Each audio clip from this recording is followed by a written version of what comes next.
Today is August 28th, 2025, and this is William Michael, the headmaster of the Classical Liberal Arts Academy.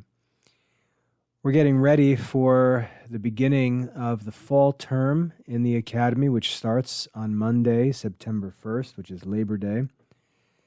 And this evening, we had our first weekly parent meeting of the new school year. And as we discussed a number of issues, parents asked some questions, and then there was some follow-up afterwards. I realized that there are a number of important issues that we really need to address as homeschooling parents. There are a number of serious problems in the thinking of homeschool parents that I think we can overcome. I think we can fix these things. My wife actually came into my office after our parent meeting this evening and asked me, "So what do you think? How are you going to help the kids?" And I said to my wife, I think the problem is not so much the kids as the parents need a lot of help. The parents are really struggling to think rightly about homeschooling. I don't think they're realistic. I don't think they have a clear view of goals in homeschooling, the means to those goals in homeschooling. They don't have experience as teachers. Some of them don't have experience as parents. And I think more time and attention needs to be given to the parents. I think the problems are actually in the parents more than the children.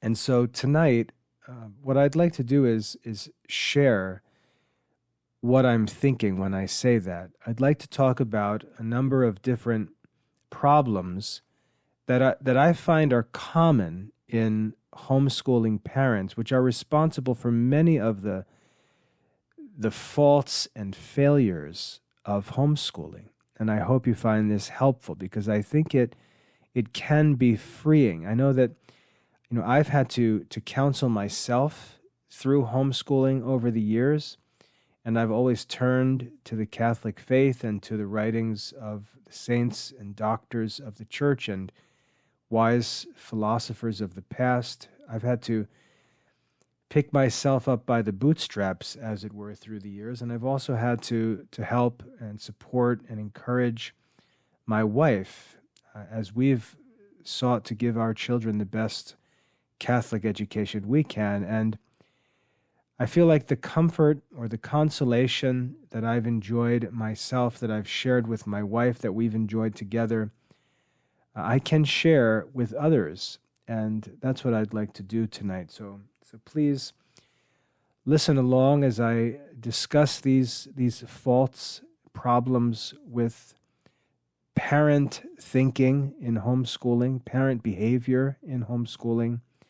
Not because I want to be critical. I know how difficult homeschooling is. I know many of us have no choice because we want to give our children a faithful Catholic education, and there's just no other option. And we choose to do our best rather than just quit. So I respect homeschooling parents. I want to help homeschooling parents, and I share this with a positive spirit, hoping that it's helpful.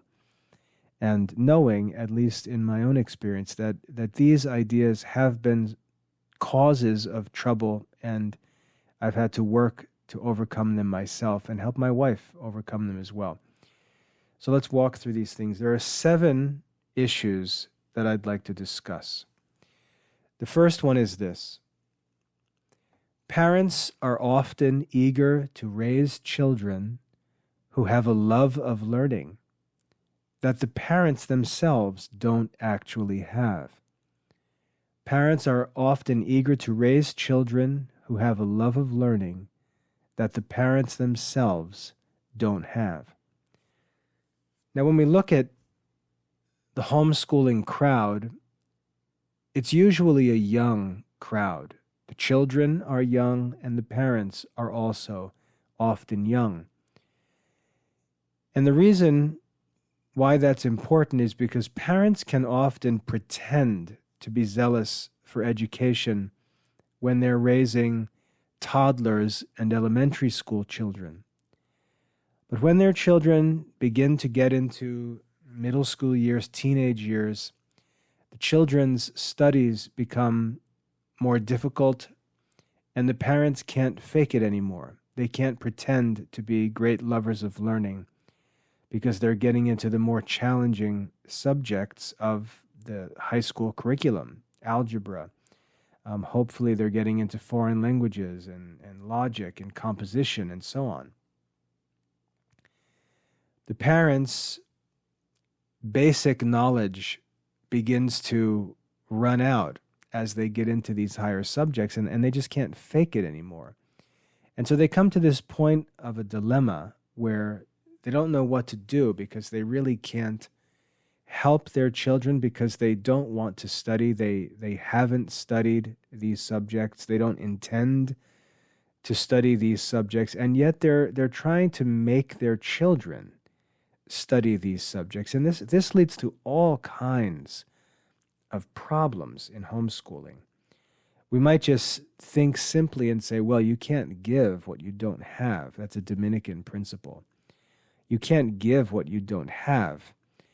That's true. That's a problem, a pretty obvious problem. You can't give to someone else what you haven't obtained yourself. And so when the parents say, my child is 13, 14 years old, and he's getting into these studies, and I just don't know how to help him. I can't help him. That's true. It's often true because the parents don't actually have a love of learning that they're trying to promote in their children's lives, and that leads to problems. The second part of that problem is that because the parents don't pursue studies themselves, they just don't have experience in studying.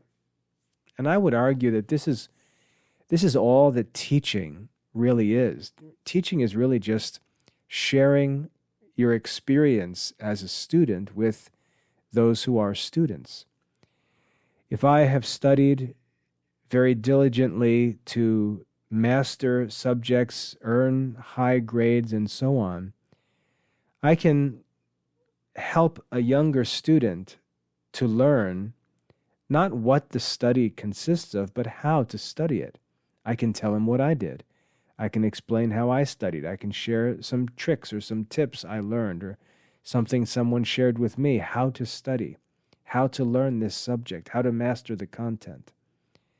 And that's the real mark of a good teacher. They're great students, and they take studying seriously. They pursue it almost as an art of its own.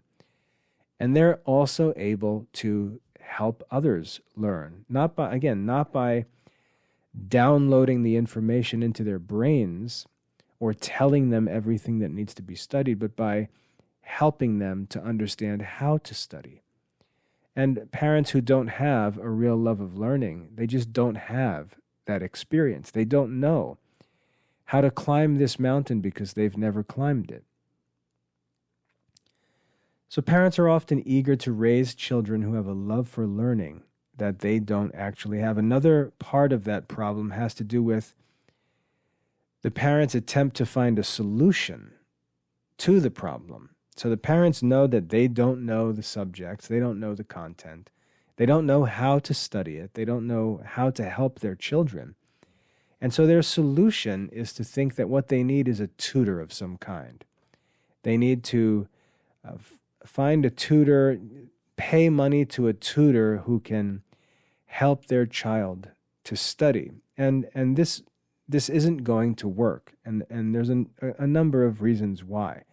First of all, it would take a great amount of time for another person to help a child to study. It's going to take a great deal of time, and consequently, it's going to be very expensive. No tutor, no teacher can afford to work for free.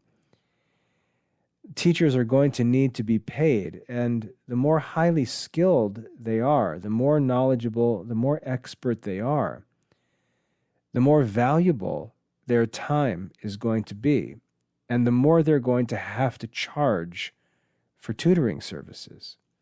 And when you consider the quality of the tutor and the amount of time that would be needed to actually teach a student how to learn, it just becomes a number that the parents can't afford. And you just can't throw money at this problem.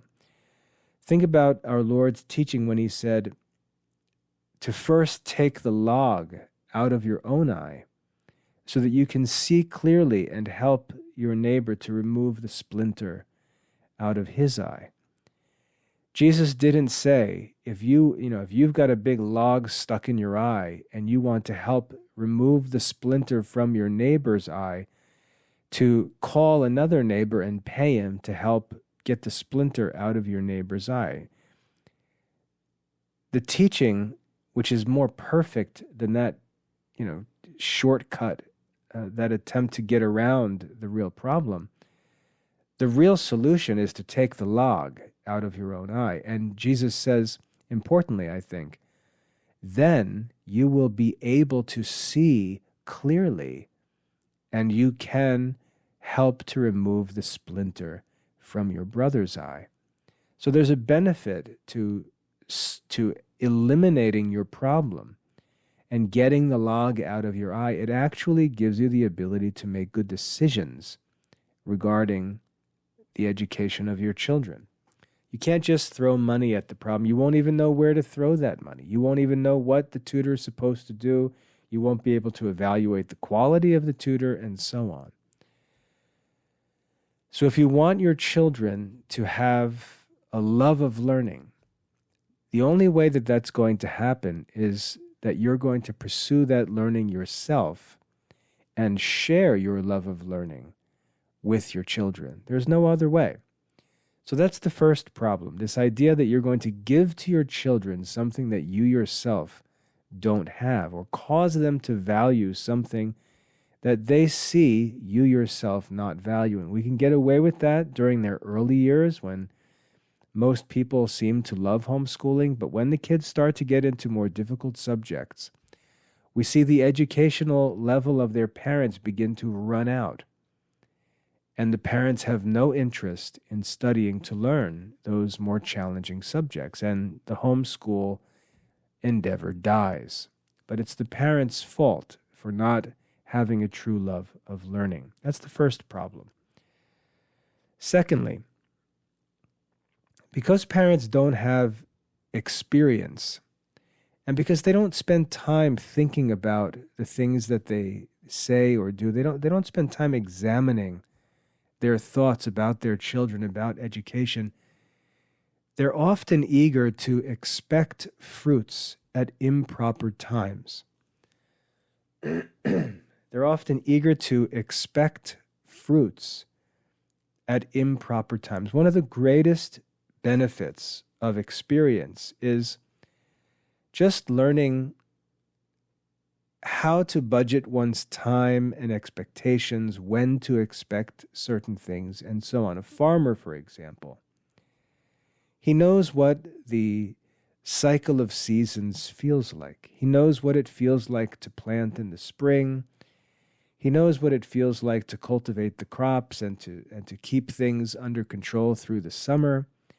And he knows what it feels like to harvest the crops in the fall. He knows the whole process, has experienced it year after year after year, and at every point of the annual work, he knows what to expect, what's proper to expect and to look for and to do at that moment, with a long-term expectation for a harvest. That's one of the greatest benefits of experience, just knowing what the process feels like, knowing what to expect when. And homeschooling parents often lack this experience, as I said. And so they expect things in homeschooling at times that don't make any sense. And I'll give you a couple of examples. I'm contacted every week by zealous homeschool parents who are very young and have very young children.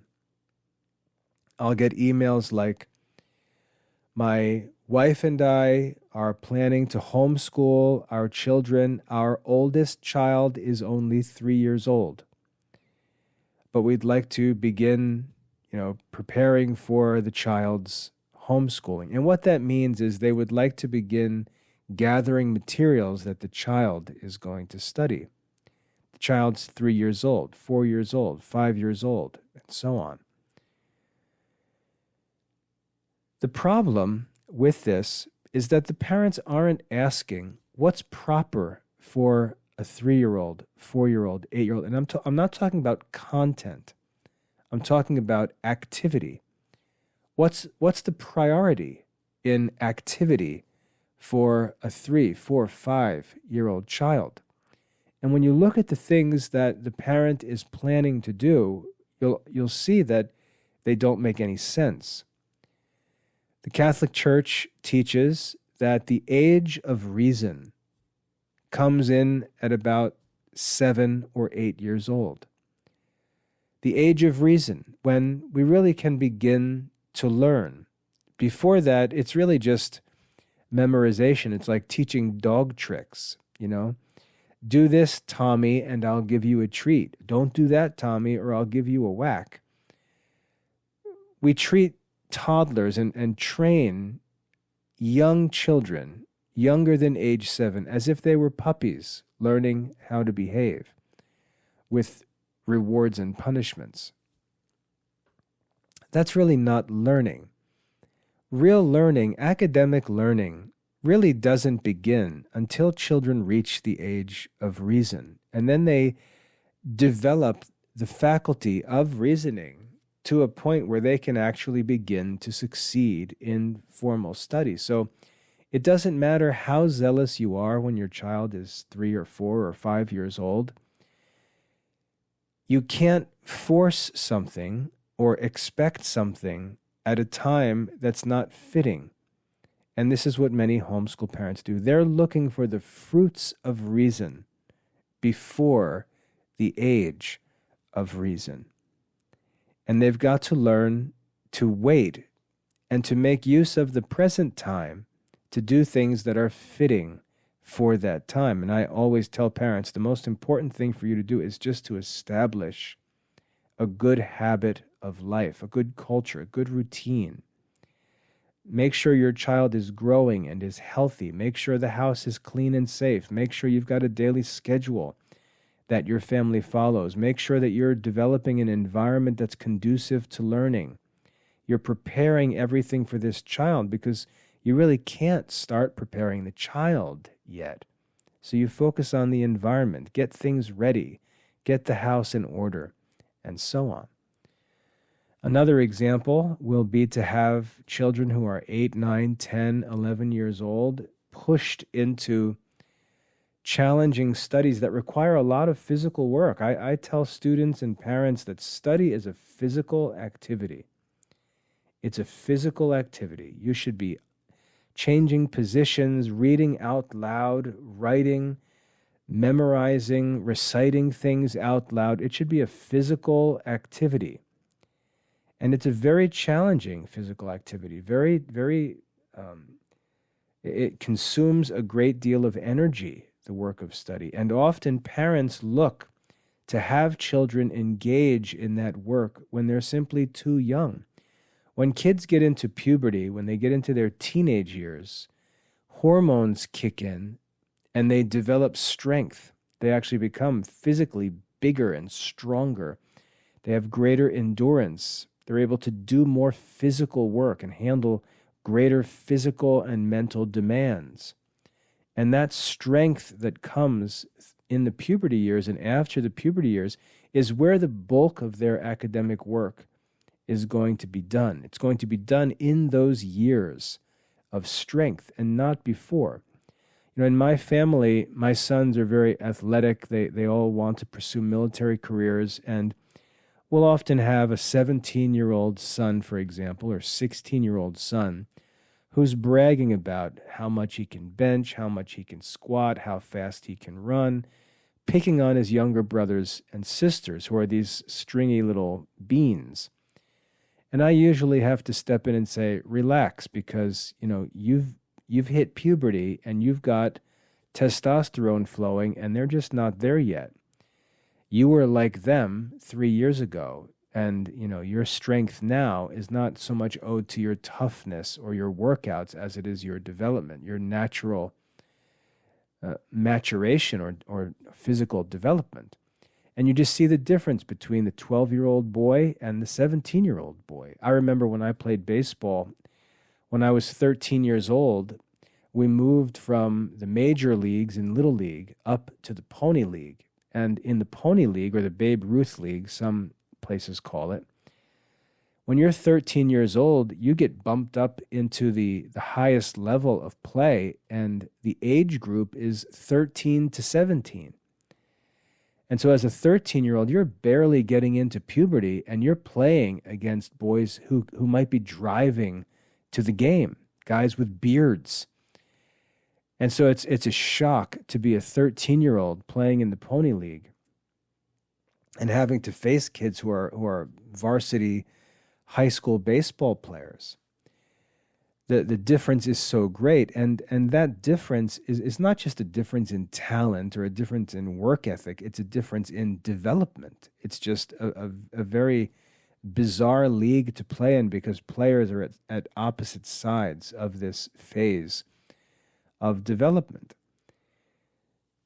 So when we look at education and we realize that real education is intense physical and mental work, many parents are asking children who are too young to do great physical work, who simply don't have the strength yet to do that work. And it's not a proper time for that work. It's like the Egyptians who asked the Hebrews to make bricks with no straw.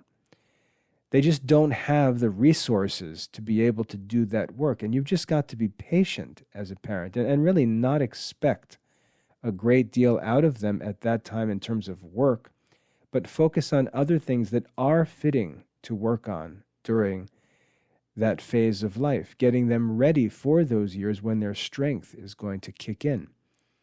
And what I always tell parents is that academic achievement through the high school years, or through the school years in general, but into the high school years, it rises exponentially like an upward curve. It's not a straight line, it's an upward curve.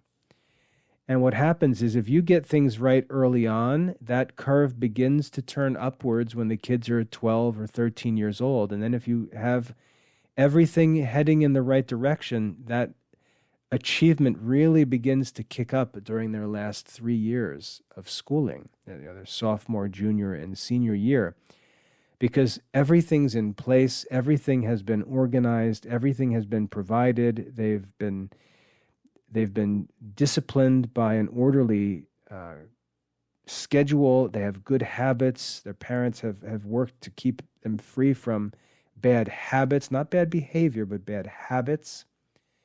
And they come into those later years of high school, and that natural strength kicks in, and they also begin to think about their future plans, and that's just the perfect recipe for the kids to take responsibility for their own studies, look ahead to their future goals, and see that they have a lot of work to do and put their strength to work to get that work done. That's the goal in managing the children's studies. And so we are preparing them for their puberty years. It's why I always tell parents, you're trying to help your child be in a position to work independently when he's 13 or 14 years old. So he's ready to take off as he gets through early puberty, and then has 3 years or so while still in high school to work with that teenage strength and energy. That's the goal. But when homeschool parents don't have experience, they just don't have a realistic timeline or expectation for what should be looked for when. And so you've got parents criticizing young kids just mercilessly, complaining that their 12-year-old can't do this, or their 10-year-old is not doing this, and he won't do this, and he won't do this. And they're talking about these kids as if they're 17 years old. And they're just looking for fruits at the wrong times. So that's the second problem that I'd like to encourage homeschool parents to think about.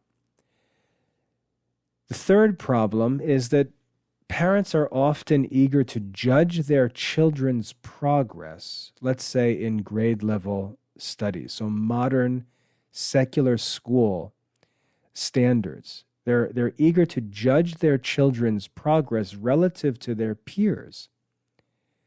But they don't do this in a just way because they ask their children to do many other things that their peers are not doing.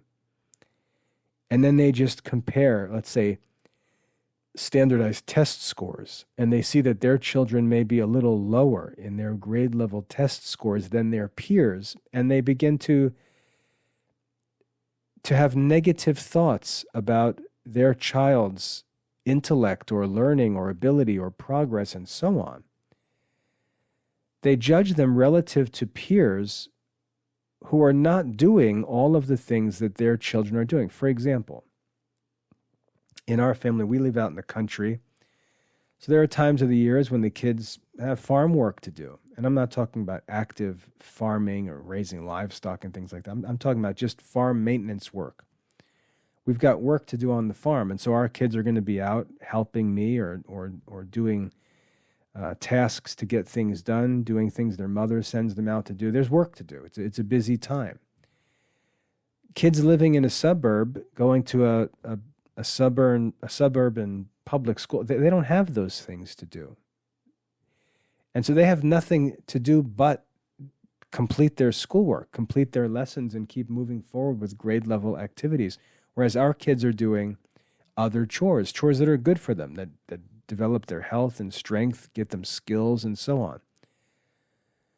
There are other times where, let's say, our children might be volunteering to help at faith formation. They've often gone with my wife to serve as her helpers, or they serve at the altar as altar boys.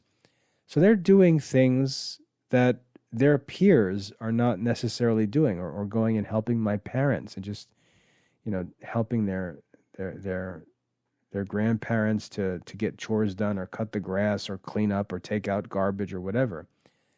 They're doing things that their peers don't necessarily have to do. And so they've got more things to do, and they consequently have less time to get schoolwork done sometimes. Sometimes there's a bad year where there's a lot going on, like back in 2024. In January, my mother had a stroke and just caught our whole family off guard and turned the whole family upside down. Things are obviously going to be interrupted.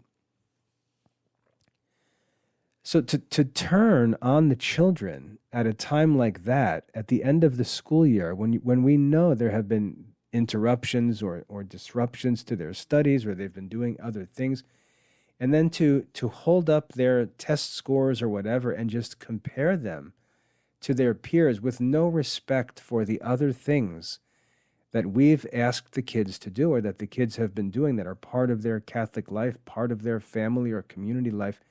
It's just an unjust comparison, an unjust judgment of the children. It's not right. And I see parents doing this all the time. Often parents they'll say things like, well, since we're homeschooling our children, I expect my child to get higher scores than the public schools. I expect my son to get better standardized test scores than kids in the public school because we devote so much time and energy to homeschooling. But the reality is while homeschooling is what we call what they're doing, it actually consists of many other activities that those other kids are not doing. And so to say, absolutely, our kids who are homeschooled and get all of this attention at home, this focus on education and so on, they should achieve more. If we're comparing apples to apples, that's true. But when we consider that our children are also being asked to do other things, and we've got other activities, and we're we're running around to do this, and we're going to daily mass, and we're volunteering at this, and we're going here to do this, and we're helping grandma and grandpa do this, to still maintain that expectation that the achievement is going to be significantly greater just because they're being homeschooled ignores the fact that they're not necessarily studying more than the kids in school. And so there's just unrealistic expectations. It's unjust judgment. And so when the kids don't achieve more, the parents often have this sense or have this attitude that the children are failing because they're not doing more because they should do more, when that's really not true, because, as I said, they're doing other things. For example, this evening, I talked to a mother who was upset about her son's progress. And so I decided to go and look at her son's standardized test scores from this past year, and he scored in the 97th percentile, and he had a Stay9 score of 9. He's working at I think his grade level was 6.7, even though he was finishing 5th grade. As far as grade level schooling goes, he has satisfied everything. He is in the top 3%, the 97th percentile. Everything is going well. But because the mother has an expectation that I guess he should be doing much more, she judges him as if he's struggling or failing and makes all kinds of negative judgments about his behavior and his work and ability. And there's no evidence to support those judgments. She's judging her son's progress relative to some unrealistic or unjust expectation that she has, and is acting as if something's wrong because her unrealistic expectations are not being satisfied, when the kid is actually doing fine with grade level studies, isn't quote unquote behind anything. And when we talk about classical studies, we're always talking about classical studies above and beyond grade level studies. And really anything that a kid can do in classical Catholic studies above and beyond his grade level requirements is just great. And that's the attitude that we should have, but that's often not the attitude that the parents have. They judge the children's progress relative to peers in an unjust way. The kids are not fairly compared to peers who are not being asked to do the things that they're doing outside of their studies. So that's the third problem that I would warn homeschool parents of. Number 4 relates to all of those that I've mentioned, and it's that the parents, and again, these are often parents who don't have experience. They really don't know what they're talking about when it comes to their children's progress and ability and so on. They're usually talking about all kinds of modern concepts, learning disability, that they really have no idea what they're talking of. What they're doing is, though they have no experience themselves, and they really don't know what they're talking about academically, they're trying to make predictions about their children's future. They're trying to predict the outcome because they see themselves as judges of their children's abilities rather than helpers of their children's duties. The children have to study. The standards of real education don't change. The content of real education is not going to change. The quality of real education can't change. And so children have to be able to work at their own pace, and we shouldn't be trying to judge them or predict their future like it's the stock market. These are our children. We don't get to choose whether we're going to invest in them or not. We're investing in them to help them achieve as much as they can. But homeschool parents often spend more time trying to figure out what their children's future consists of and whether they're good students or whether they're going to succeed in their studies. And rather than seek to know this to improve their ability to help them, they're actually seeking to know this so that they can bail on the work of homeschooling. They're asking this so they can quit. They want to know in advance, is this going to be successful or not? Because if it's not, I want to hit the eject button and get out of this. So they're often trying to predict, they're trying to judge their children's ability and future achievement, not so they can help him, but so they can quit homeschooling or so they can quit a classical education and just settle for something inferior. They're trying to judge their children instead of helping their children. It's another common problem that homeschool parents have. They're afraid to pursue the work of homeschooling to the end. They're afraid to give everything they have to their children's education. They want to know whether or not it's going to be beneficial to them, whether it's going to be a profitable investment, or else they're going to withhold their contribution, as it were, and just send the kids to school. Now, the problem with just sending the kids to school is it doesn't address any of these issues. It doesn't address the goals that were initially stated, doesn't address problems the child was perceived by the parents to have, doesn't fix those problems. It's just as I said, it's an eject button that parents will hit and pretend that sending their children to a school is going to change things. It won't change things because the school is simply going to sort the kids and grade them. The school is not going to make the kids learn or make the kids master the content. It's just going to sort and grade the children. And ultimately, the parents are going to be told that if they want their children to succeed in school, they're going to have to work with them. They're going to have to tutor them. They're going to have to make sure they get their homework done, supervise their studies, on and on. And by the time you're done, you might as well just homeschool the kids. If everything depends on the parents, then homeschool. So that's another problem with homeschooling. Of course, this leads us to a fifth problem, which is the question of goals. The goals that parents often have are just not compatible. They're not realistic. They're childish goals. I was talking about this with my wife recently, and I said it's like making a grocery list with no budget.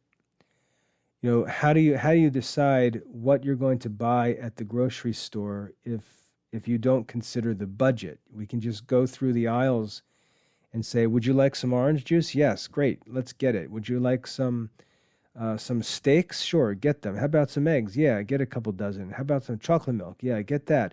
We could just go through the aisles and load cart after cart. And the reason people don't do that is not because they're all dumb and they don't have lofty goals and it's because they have to pay for it. And so often parents, if we can get them to write their goals down on a piece of paper and actually look at the goals objectively, logistically, practically, we would see that the things in the parent's head as far as educational goals are concerned are just not realistic. It's like asking a little child what he wants to do, and he just gives some ridiculous answer. That's what it's like talking to some parents. Their goals just can't be reconciled. And the first thing that they're going to have to do is fix these goals. I tell parents, your goals need to be realistic. They need to be achievable. They need to be measurable. And if the things that you're listing as your goals are not measurable, then they're really not goals. They're just dreams. We need to set goals that are measurable, that we can pursue and actually evaluate whether we're achieving them or not. We can tell that we've achieved them or haven't achieved them. So It's common, for example, for homeschool parents to say things like, "We want our kids to be saints." And I always shake my head when I hear parents say that, because you do not have the power to raise a saint. You have the power to raise a pig. You can get a piglet and raise it by your own strength and understanding to become a full-size hog. But you can't raise a saint. That's not how sainthood works. It's not some human project. Parents don't just decide that they're going to raise a saint. That's not even a proper goal for education or parenting. And this is the kind of problem that I'm referring to when I say that parents don't set realistic, measurable, achievable goals. They just talk nonsense and make this list that basically is equivalent to putting everything in the grocery store into the cart and taking it all home. But they can't afford to pay for that. And so it's just silly and unreasonable to list these goals that the parents haven't made any effort to prove or explain how they can all be accomplished. Just not realistic. So, for example, a realistic goal for a child is to complete the high school graduation requirements, not necessarily those of the Classical Liberal Arts Academy's diploma, but just of a high school diploma that could be issued by a homeschool parent. We could say the goal is to complete all the requirements necessary for a high school diploma. And not only is that measurable in the end by means of the diploma itself, but it's measurable along the way. We can say, this is the goal, to obtain a high school diploma, and that means that we have to accomplish this by the end of the first year, this by the end of the second year, this by the end of the third year, and so on. We can even go further to say in the first year we need to accomplish this by the first break point or the first week or month, and then this and then this. So we can break this all down into achievable, measurable objectives, intermediate steps that lead to a goal.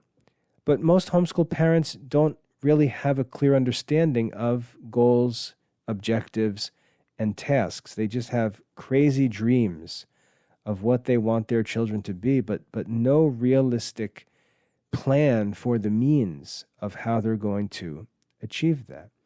They just don't. They're like children. They're not like adults. I tell my wife all the time, we need to be the adults in the room. We need to act like adults and not talk like a bunch of children. Parents often don't have responsible, compatible, or realistic goals. Number 6, and I mentioned this before in a way, but parents often talk about high standards. It's bizarre. Parents often talk about high standards, which they draw them up themselves. They talk about the standards they want to pursue and what they think education should be and what's wrong with modern schools, and modern schools are all dumbed down and they have low standards and they don't do anything. Kids don't learn anything. And the parents talk about high standards, high standards, high standards. But if you really pay attention, what they do is they use this talk of high standards as an excuse to quit. Because once they perceive, as I mentioned before, trying to predict the children's future, once they start to realize that they're not going to satisfy the goals that they've set, that their current trajectory doesn't look like it's going to bring them to the goal, to these high standards, they use the high standards to just quit altogether. And I've seen Christian parents do this for years. For example, a Christian parent, I'll give you a specific example from my school teaching experience. I was a high school literature teacher. I was teaching through the great books type studies, classical literature. And we were reading the histories of Herodotus. That was the current book we were studying through. And I was an ancient history major, classics major, so we were getting into it pretty good, the students and I. And we had teacher-parent conferences where the parents come in to meet with the teachers and talk about the kids' progress. And I had a parent who was upset that the kids were being made to read these pagan books. Why can't they read Christian books? Why do we have these pagan books in our schools? Which, of course, is not a Catholic way of thinking. But that was the question. Why are the kids studying these pagan books? Why can't they be studying St. Augustine or something written by a saint or someone like Dante or Boethius and so on? And so we had a discussion, and of course I explained, what pagan literature actually is, that it's not immoral or evil literature, it's simply pre-Christian literature. And it's valuable because it's written under the influence of human reason and observation of significant men who had great experience and so on. Well, the parents were apparently not satisfied with my explanation, and their high standards of Christian learning, exclusive standards of Christian learning, led them to remove their child from the school, from this private school. And you could say, wow, they're pretty serious about this. But the truth is, they enrolled that child in the local public school. And so you see that the high standards, the lofty standards of Christian excellence were not used to get the child the best education possible. They were used to justify enrolling a kid in a public school, because the argument goes like this: we shouldn't support a school that doesn't, teach Christian learning. Such and such school is not promoting Christian learning. Therefore, we shouldn't support such and such school. That's the reasoning. And you might say that reasoning is valid for, withdrawing the child, but the following action of enrolling the child in the public school just blows that all up. And this is very common among parents. They will actually use super high standards that they talk about to justify doing the opposite, and they end up doing less. And that's very common. Parents use their own high standards, talk of high standards, as an excuse to quit and actually do less, blaming the school for not serving the highest standards, but then enrolling the children in a school that's much, much worse than anything that they could complain about in the Christian school. Lastly, parents are often interested in the fruits of great living.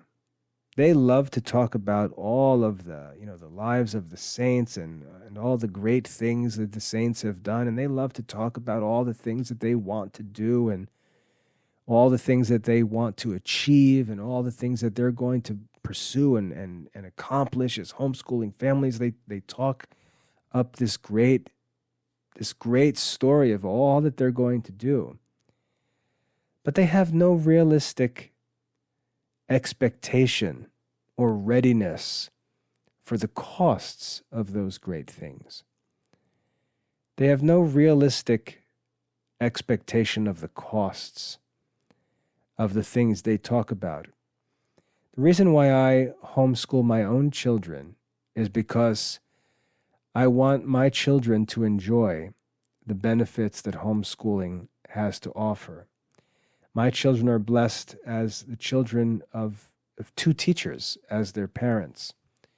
And when I think about the opportunity to have my children taught by my wife, a lay Dominican, experienced teacher, wonderful woman, as opposed to random school teachers, I get very excited thinking about the prospect of my kids studying under the influence of my wife as their homeschooling mother.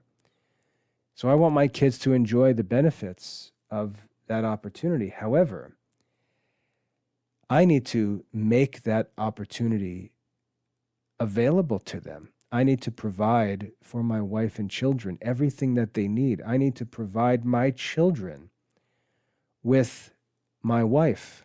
I need to make sure that my wife doesn't have any burden to work or earn money, but can be devoted to the care of my children.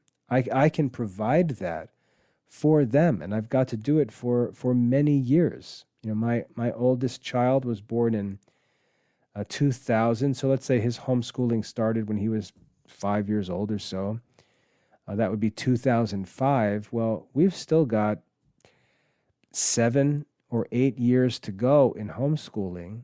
So if you think from 2005 until 2032, you're talking 27, 28 years where I've got to provide for my wife to be able to be home working with our children. My wife is a college graduate. My wife could go out and earn a full-time salary. But the cost of the benefits of homeschooling, the costs are worth the benefits, in my opinion, and I'm willing to accept the challenge of providing financially so that my wife can be home with the children.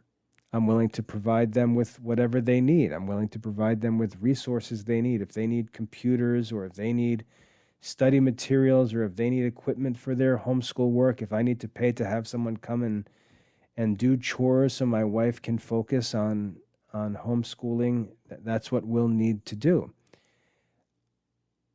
I'm willing to pay the cost to obtain the benefits that I desire in homeschooling. And many parents, now it's not that, I wouldn't say they're not willing to pay the costs, and I'm really talking about fathers here.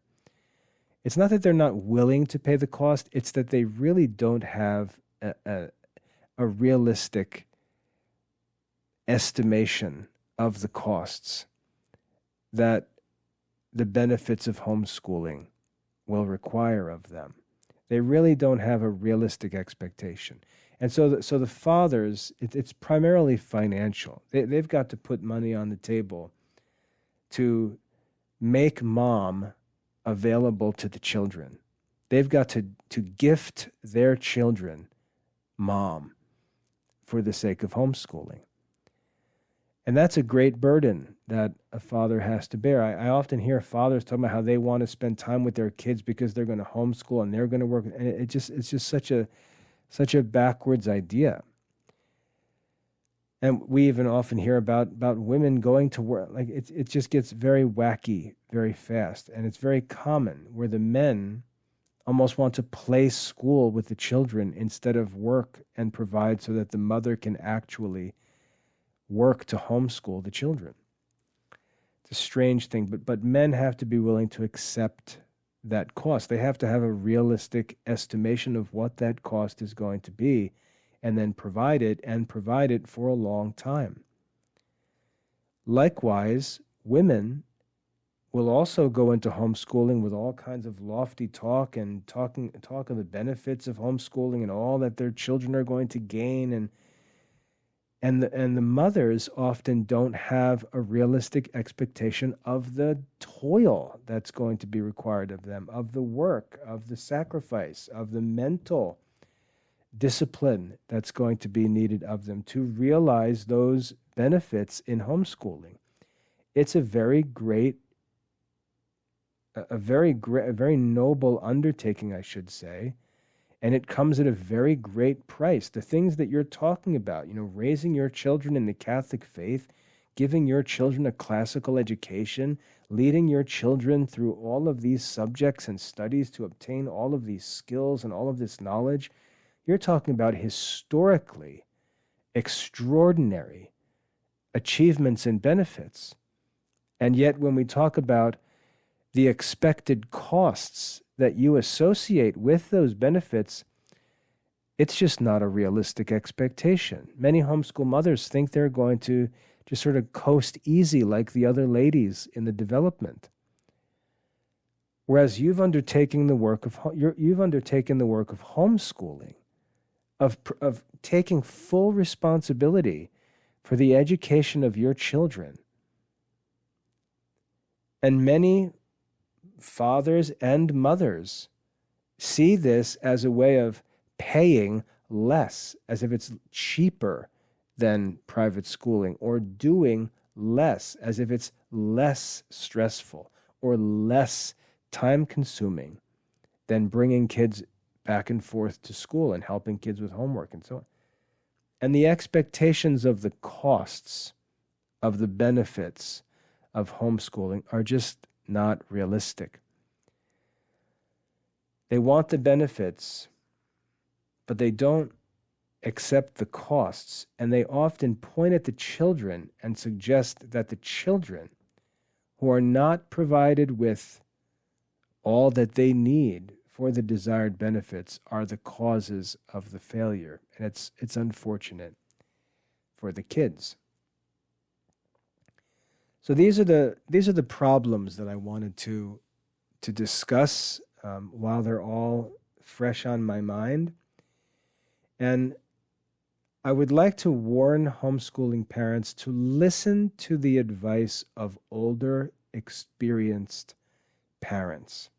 It's very common for homeschooling parents who are 24 years old, who've got one toddler, to think that they've got everything figured out, and it's just a matter of their will, what they're going to do. And we can say, you know what, it's great that you have a will to homeschool, but the problem is your child is also going to have a will.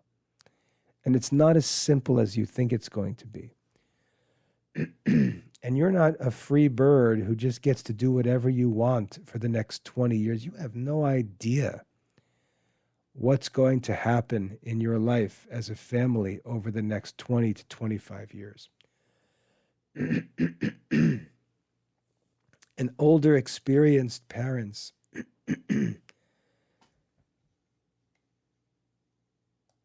can look at you and shake their heads and say, you just don't understand what you're doing. Everyone else is not dumb and just doesn't desire the things you desire. It's very difficult. And it's not difficult for a week or for a month or even for a year. It's difficult for 18, 20, 25 years. And you need to be prepared for that challenge. Now, having said that, I don't want to make it sound like gloom and doom, terrible and impossible. Far from it. When parents approach homeschooling responsibly, with good counsel, with right expectations, with proper goals, fitting expectations, and so on, homeschooling is an amazing experience for the parents, because there's no better way to fulfill your duties to educate your children in the Catholic faith than through homeschooling, especially today.